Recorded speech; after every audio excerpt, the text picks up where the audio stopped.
Hola Gabriel, ¿cómo estás? ¿Cómo andás, Pablo? Doctora, mucho gusto, gracias por venir, Diego.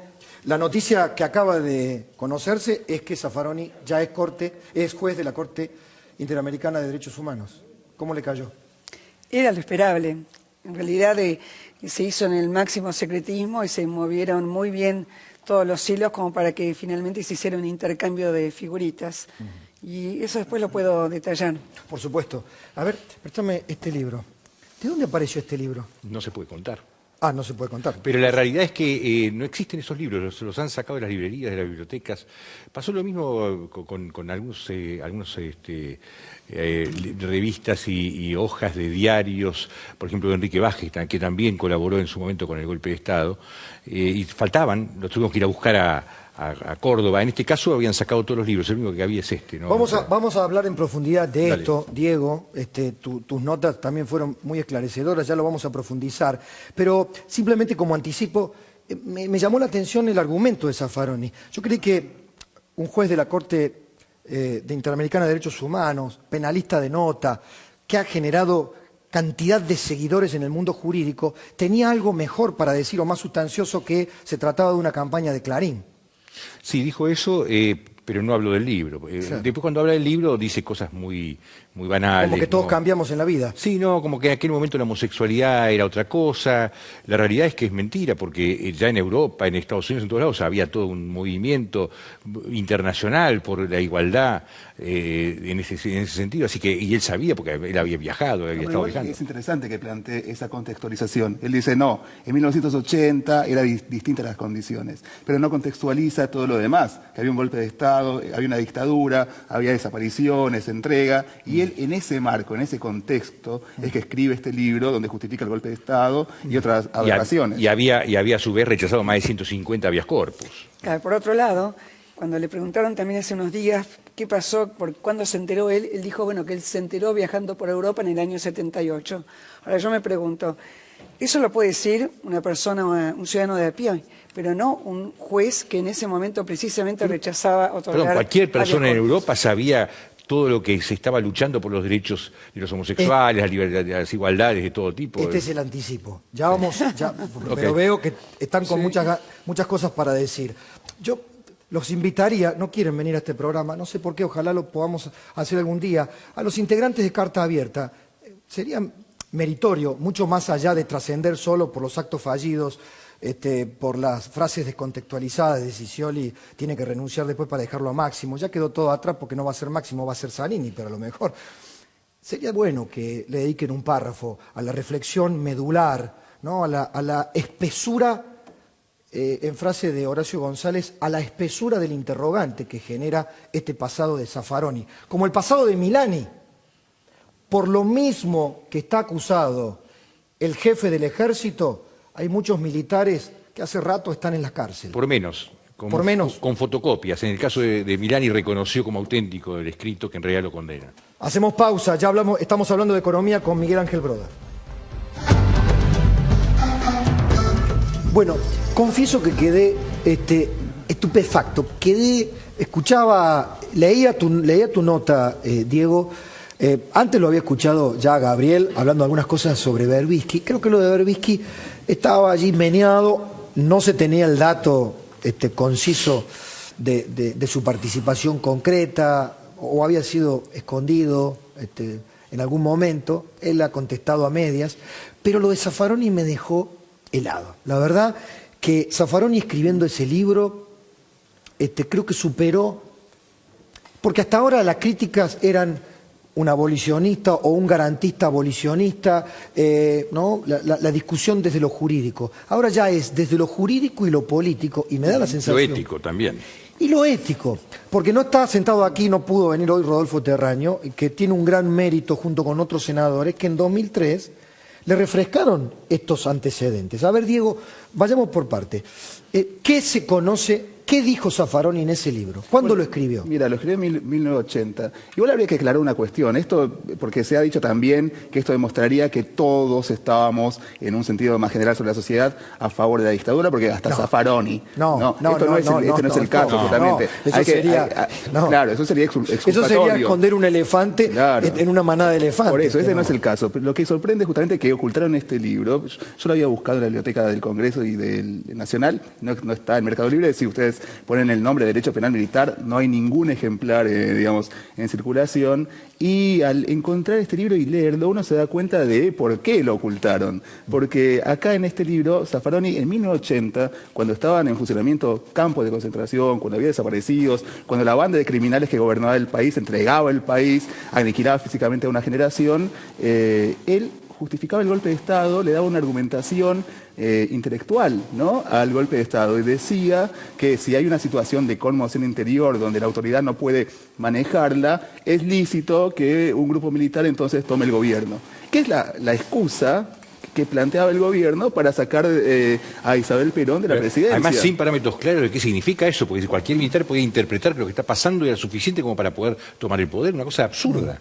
Claro, y además, mira, a mí me sorprende una cosa, mira, te quiero leer una cosita. Cuando uno elige el epígrafe que va a abrir su libro, está planteando una declaración de principios. Así es. Y él elige una cita de José Ortega Gasset en 1980, cuando se están desarrollando esta masacre social, plantea y dice lo siguiente: ¿cómo negarse a ver en ellos, se refiere al ejército, una de las creaciones más maravillosas de la espiritualidad humana, el ejército? Y dice, la fuerza de las armas no es fuerza bruta, sino fuerza espiritual. Cuando había gente desapareciendo y siendo masacrada. Es, digamos, realmente espeluznante, me parece a mí. Pero no solamente eso, sino que luego él plantea lo que vos decías en términos de una necesidad terribilísima. Él usa ese término varias veces. Usa ese término porque una parte importante, hay que reconocer esto, él dice, el derecho penal militar no puede superar a las penas del derecho penal común, salvo en una situación de necesidad terribilísima, en la que es lícito tomar el gobierno, en la que es lícito matar. Pero escuchá este argumento que a mí me pareció también muy tenebroso. Él plantea que si hay este grupo militar que toma el gobierno, que toma entonces una tarea muy importante, ese grupo tiene que estar cohesionado y con una moral alta. Si un elemento de ese grupo desmoraliza al conjunto de ese colectivo, es lícito matarlo. Y lo plantea en estos términos textuales. No sé si recuerdan la película Código de Honor con Jack Nicholson, con Tom Cruise. Toda la película trata de desarrollar si era cierto que lo habían matado a un tipo de Guantánamo en Estados Unidos porque era débil, incomodaba su no fortaleza. Bueno, perdón, también desde el otro punto es a veces lo que regía dentro de la lógica militarista del Che Guevara y en algunas organizaciones. Algunas organizaciones armadas, foquistas, plantearon también esto es cierto. Hubo muertos. Hubo fusilamiento que también forma parte del desvío desvío militarista de luchas que para mí tuvieron, digamos, validez. Claro, pero perdón, acá vuelvo al punto. Lo que, cuando se trató esto en el Senado, Terraño dijo, no es posible que haya jurado, porque Zaffaroni creo que dijo, juré sobre los estatutos militares, juré sobre la Constitución, juró sobre todo. Todo tenía un mismo estatus legal para Zaffaroni. Además dijo una cosa que es una falacia absoluta para cualquiera que vivió. Yo viví esa época, yo fui militante de izquierda. En el año 76 hicimos una muestra en Viamonte, Florida, con torturados. Estoy hablando de octubre, que si sabíamos de qué estábamos hablando. No puede ser que él, siendo un juez, habiendo su fiscal y teniendo toda la carrera judicial, no haya sabido en el 78 qué estaba pasando. Eso lo sabíamos, todos lo sabíamos. Y él miente, es un tipo que miente directamente. Una cosa interesante respecto a lo que vos decías, porque él dice que haber jurado por la Constitución, por la dictadura de Onganía, por la dictadura del 76. Sin embargo, revela algo que me parece importante poner sobre la mesa, que es la continuidad jurídica, que es la misma que rigió en las distintas dictaduras y que sigue rigiendo hoy. Las mismas leyes de la dictadura son las que hoy rigen. El pago al Club de París que se acaba de realizar se hace sobre la base de una deuda contraída por los militares en 1982. Y en 1932 la Corte Suprema esto lo señaló Fait, convalidó el orden jurídico, decía que el orden jurídico estatal no se había interrumpido con el golpe militar de Uriburu. Es decir, hay todo un aparato estructural de leyes que han atravesado el Estado y el poder, digamos, que atraviesan dictaduras y democracias. En ese sentido, es coherente Zaffaroni, porque dice yo firmé por todo esto, pero no es coherente con el progresismo al que asume Ahora, pertenecer. déjeme que haga una pregunta, y a la doctora en filosofía aquí, a Diana. Esto revelaría, es subjetivo por supuesto, esto revelaría a un Zaffaroni compenetrado con una mentalidad militarista, o estamos en presencia de un oportunista que fue militarista cuando tenía que ser militarista y con la fe de los conversos se hizo progresista, con la fe de los conversos, hasta llegar al grado del abolicionista. Yo creo que el tránsito de militarista a abolicionista, de justificar la pena de muerte a detestar el derecho penal, me parece que no hay persona o jurista en el mundo que haya hecho semejante tránsito. Mira, la respuesta está en el propio Zaffaroni. En un libro que él escribió en el año 1989, En busca de las penas perdidas, él dice, el minimalismo penal es un camino, es un momento, un estadio en el camino hacia el abolicionismo. O sea, la meta final es el abolicionismo y es un ideal. Pero entiéndase ideal, y esta es la aclaración importante, no en el sentido de algo irrealizable, sino de una meta a realizar. Eso lo dice en el año 1989. Este verano, en un reportaje que le hizo un portal online, él dice que en realidad el abolicionismo penal es una cosa para discutir en los cafés de París, pero que en realidad es imposible de establecer porque eso implicaría un cambio civilizatorio. Entonces yo me pregunto, esta masacre por goteo, para usar una expresión que él precisamente acuñó, que se viene dando a lo largo de estos últimos años, donde mueren miles y miles de personas por año. ¿Acaso este abolicionismo penal, qué es lo que está pasando? ¿En qué quedó entonces ese ideal? Ese ideal se realizó precisamente a lo largo de estos años y se cobró la vida de miles de chicos, de miles de jóvenes, de miles de personas que en realidad fueron masacrados por una ideología perversa como es la de Zaffaroni. Diana, ¿cómo se lee que hoy sea juez de la Corte Interamericana de Derechos Humanos? Acá tengo el conteo final, precisamente, que me acaban de enviar. Es realmente sintomático. Pues fíjate, Pazmiño, que en realidad era el peor de los candidatos de Ecuador, sacó 22 votos. Costa Rica, con Odio, sacó 20 votos. Chile, con Bio Grossi, también sacó 20 votos. Argentina sacó 18 votos. Y Uruguay sacó solamente 9. Entonces la pregunta es, ¿por qué solamente 9 sacó Uruguay? Bueno, la respuesta puede interpretarse de la siguiente manera, que fue un intercambio de figuritas. En realidad, el nuevo secretario general es Luis Almagro y es precisamente uruguayo. No un es favor político de Uruguay a Argentina. Un intercambio de figuritas. Se hizo ese es tiempo, decir, eso. claro, cambiaron. Pues fíjate que Uruguay sacó 9, pero por otro lado, en contrapartida, tiene al nuevo secretario general en el poder. Ya volvemos a Zaffaroni y allí está Carlos Arena. Tenemos 3 candidatos a intendente del conurbano bonaerense, candidatos a intendente de Pilar, de San Miguel y de Vicente López. Recién, en un rato nos metemos en el conurbano profundo, pero Carlos Arena ha escrito un libro, Zaffaroni, el padre de la inseguridad. Después vamos a dedicarle un párrafo, Carlos, a esto. Quiero dedicarme, y después volvemos sobre Zaffaroni, a Berbisky. Estás preparando un libro, ya fuiste amenazado. ¿Lo entregaste? Sí, sí, sí. No sucumbiste a la amenaza. Sí, Berbisky dijo que hay que ver si la editorial se anima a publicar ese libro. ¿Qué contás de Berbisky? Bueno, la verdad que Berbisky, cuando se hizo estos días muy público un hallazgo que hemos tenido, porque se sabía que él había trabajado para el Comodoro Guiralde, se sabía también que él había cobrado unos dineros porque había aparecido, pero él negaba todo eso. Pero nosotros encontramos varias cosas que son indubitables, incontrastables y que Berbisky tarde o temprano no va a tener más remedio que reconocerlo.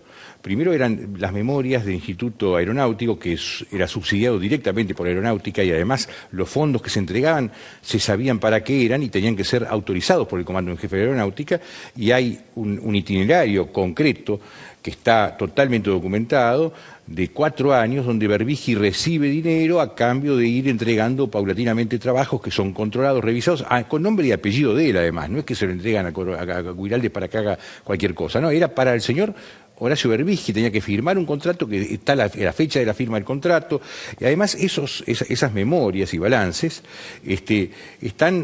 tienen fecha cierta, están estampillados en el correo como se hacía antes. Pero eso Berbisky lo hacía porque necesitaba comer, no tenía otra posibilidad yo te voy a decir trabajar. una cosa, Berbisky no solamente hizo eso, sino que además Susana Biau, él estaba presente una vez cuando se lo contó, pero nosotros hemos encontrado todavía más información cómo Susana Biau se entera de la existencia de esos discursos, que se lo cuenta el propio Guiraldes, que hablaba de la hermosa letra de Berbisky, y que le confiesa que había escrito discursos para los comandantes de la Fuerza Aérea, el propio Berbisky, porque el encargado durante muchos años de hacer los discursos de los comandantes era Guiraldes.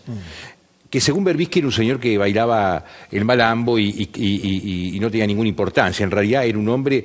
Yo le pregunté al hermano de Elena Oldenberg si tenía alguna importancia Guiraldes en la Fuerza Aérea, y dice, no, Guiraldes era la Fuerza Aérea. Entonces encontramos esos discursos. Lo interesante, ¿sabes qué? Yo tengo un tío que luchó contra los nazis fuertemente, y tengo un 75% de la familia de mi madre que fue asesinada en los campos de concentración, y una prima hermana de mamá se salvó porque era muy linda y se enamoró, o se hizo la que se enamoró, de un oficial del ejército alemán. Mi tío, que había peleado contra ellos y después fue a Israel y demás, estaba enojadísimo con ella. Y yo un día le digo, pero ¿cómo podés estar enojado con ella? Ella hizo lo que tenía que hacer para sobrevivir. Vos no podés ser tan... Yo di mi vida y yo peleé. Pues está bien, lo que vos hiciste, pero no podemos juzgar esas cosas. Primo Levi estuvo pensando eso durante años y no se puede resolver eso. No se puede resolver qué es lo que hace una persona en una situación determinada. Pero sí, resulta que ese señor, ahora, después de haber hecho lo que sea que haya hecho para sobrevivir, con el dedo tronante dice quién es bueno y quién es malo, quién es lindo y quién es feo, y manda en cana a tipos que no hicieron ni el 10% de lo que él hizo, ahí ya cambia la mano. Ahí está, Gabriel. Gracias porque has puesto, me parece, el enfoque en el centro de lo que trataba de plantear al principio, que es quizá lo peor, desde mi punto de vista, la peor herencia del kirchnerismo, que es esta degradación cultural. Porque lo que estamos haciendo esta noche aquí podría interpretarse, o ser claramente, una especie de contramacartismo. Porque justamente el kirchnerismo se encargó, muchos dirigentes de derechos humanos, de hacer un macartismo metodológico. Y esto sería como una especie de demostración de que es un boomerang que le llega. Una muy pequeña cosa. Yo creo que Berbisky, cuando se defiende, en lugar de decir, bueno, veamos esos papeles. No, el CELS inmediatamente a las 3 horas ya sabía que era falso, todo eso, nunca vino a ver es decir, el CELS, Centro de Estudios Legales y Sociales, no vino a ver qué es lo que yo tenía para ver si era cierto o no era cierto. Pero lo que dice Berbisky, eso es lo más interesante, esto sale a la luz ahora porque el grupo Clarín... No me perdón. Sí. Está bien, el grupo, a mí me pagó Maquiavelo $100 millones para que yo te joda, Berbisky, pero explícame esos contratos. ¿Qué me importa por qué lo hago? Eso me parece llamativo porque Zaffaroni también planteó, digamos, como excusa. Dijo, que no le perdone el grupo Clarín. Claro, él es el grupo Clarín, Rojas. Sí, ojalá tuviese un banco. Yo no quiero decir, te quiero aclarar, yo soy una persona de izquierda, voto Altamira, digamos. Yo sigo en Twitter, pero por eso, supuesto. Digamos, no tengo nada que ver con el grupo Clarín. Algo tenés que ver con Clarín. Ahora, lo que sí quería la comentar... estrella roja nada más, es lo único parecido al rojo de la corneta de Clarín. Pero claro, pero mira, te quería comentar lo siguiente. Hoy Diana, referido a lo que vos decías, Diana Conti hoy dijo lo siguiente, a Zaffaroni le perdonamos cosas que a otros no. Digo, es un sincericidio maravilloso. Esto ya es absurdo. Diana, otra vez, ¿no? Esto ya es un absurdo, pero mirá esto que es muy interesante. Zaffaroni no pidió perdón por nada. O sea, él dijo, no me arrepiento de nada de lo que he hecho. Ella lo perdona, lo excusa cuando él no pidió ningún tipo de disculpa ni dio ninguna explicación por estos textos. Entonces lo que revela esto es justamente una impostura progresista que lleva a estos absurdos de Diana Conti, es decir, pidió perdón, aunque él no haya pedido perdón por nada, y a simular un falso progresismo en un momento concreto, sin dar cuenta de los hechos del pasado cuando no eran progresistas. En la dictadura, la presidenta y su fallecido marido se enriquecían, digamos, vendiendo casas que iban a remate, digo, tenían... Este es el punto, el tamaño de la impostura, porque esto no es en contra del progresismo, digamos, de una corriente defensora natural de los derechos humanos, que me imagino a esta hora hay miles de personas horrorizadas que habían comprado automáticamente la sacralización de Zaffaroni y de Berbisky, ¿no? Habían comprado automáticamente Zaffaroni y Berbisky, padres del progresismo bien pensante de la Argentina. Sí, pero vos fíjate, ¿no? Lo que vos señalaste, digo, en realidad acá no se discuten ideas, se atacan personas. Claro. Es lo que se llama en lógica el argumento ad hominem. Sí, señor. Entonces, Sí, señor. y si nosotros atacáramos a las personas, vos fíjate que acá estamos discutiendo ideas. Si nosotros atacáramos al señor Zaffaroni, realmente con los antecedentes, los tibularios y todo lo que sabemos de él, entonces, ¿en qué caeríamos? Pero, perdón, y sin embargo tenemos el cuidado, la delicadeza de estar discutiendo ideas. Sí, acá, no. acá hay una cuestión. Él, justamente, acá estamos, me parece interesante, planteando cómo él brindó, que es un intelectual, brindó herramientas intelectuales a la dictadura para justificarse. Estamos, que es un hecho gravísimo, gravísimo. Digo, después podemos hablar sobre los prostíbulos y sus departamentos. Pero además, Perdón, y formativo- Berbisky en dos oportunidades apoyó los golpes de Estado. El primero es el golpe de Onganía. Él era jefe de redacción de revista confirmado que fue creada con específica función y finalidad de derrocar al gobierno constitucional de Ilía. Y una vez que lo derroca, porque así fue, él fue parte de ese sistema con Guiraldes ya y con Timerman, al poco tiempo empieza a cobrar dinero directamente de Presidencia de la Nación de Onganía.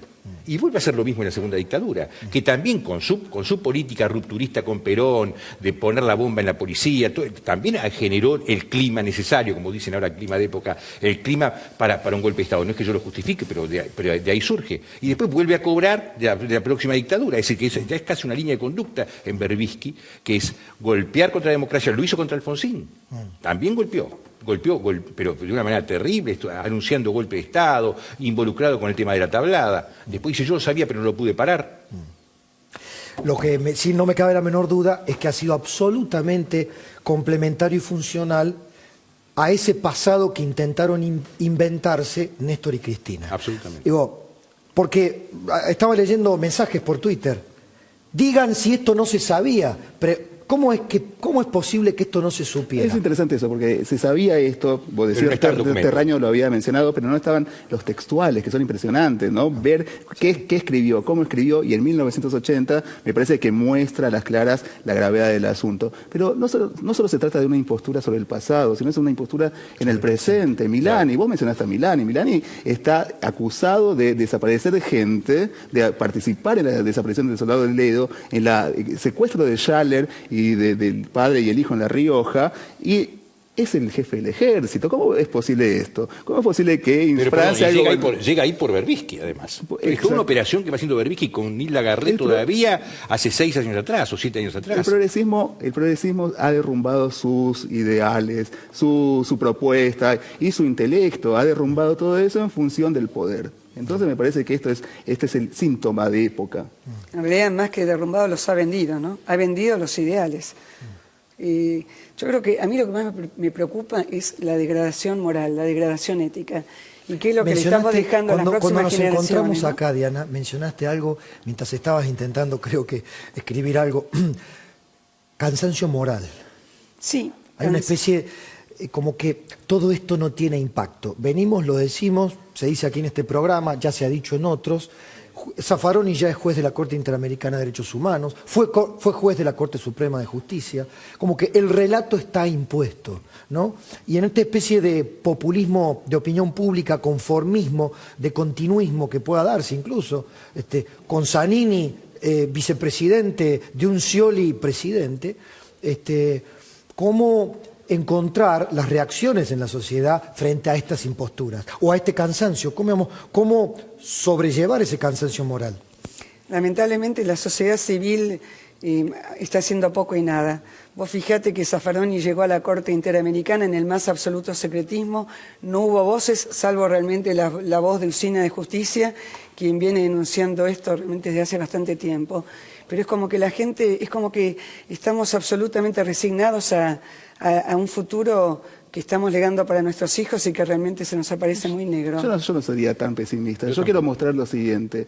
Yo creo que no existen canales, pero cuando se presentan se pueden desarrollar iniciativas muy profundas, más allá de los resultados que luego se puedan ver. Por ejemplo, el Ni Una Menos, un grupo de periodistas, Ingrid Beck, Inde Pomeraniec, Florencia Chévez, Soledad Vallejos y otro grupo más de personas, realizan una movilización contra los femicidios y llenan la plaza del Congreso con 300.000 personas cansadas de los asesinatos de mujeres. Hay que ver cómo se desenvuelve esto para que el Estado intervenga, pero eso quiere decir que hay una posibilidad de participación social que impulse los cambios concretos.